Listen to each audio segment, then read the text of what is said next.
Guerre, Iran, États-Unis, Donald Trump menace désormais ses alliés au sein de l'OTAN s'ils refusent de participer à son opération dans le détroit d'Ormuz.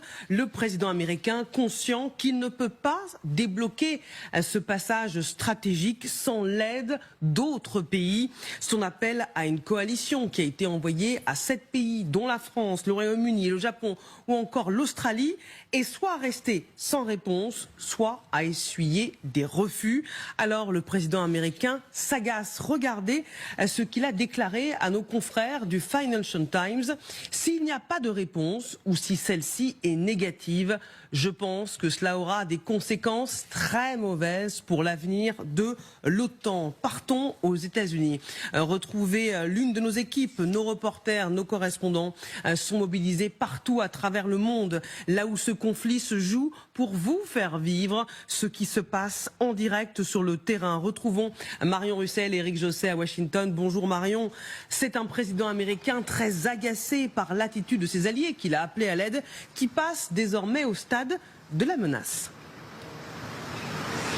Oui, il y avait eu d'abord la demande sous forme de post sur un réseau social qui avait surpris beaucoup de monde ici aux États-Unis. Une demande où il disait qu'il espérait que des pays comme la France, le Royaume-Uni et la Chine viendraient en appui des Américains pour aider à débloquer le détroit d'Ormuz. Et quelques heures plus tard, lors d'une interview, Donald Trump est devenu plus vindicatif, a commencé à mettre plus de pression sur ses potentiels alliés avec cette déclaration et notamment la prédiction d'un avenir sombre pour l'OTAN si les alliés ne rejoignaient pas cette opération. On sait que Donald Trump a échangé avec différents gouvernements étrangers. Il a notamment parlé avec le Premier ministre britannique, mais pour l'instant, pas d'annonce concrète de prise de parti.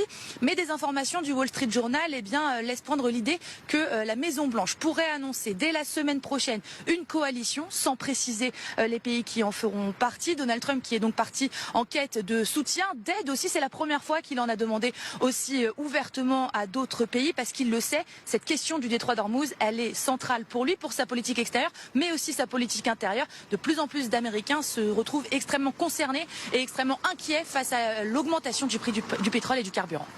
Merci Marion.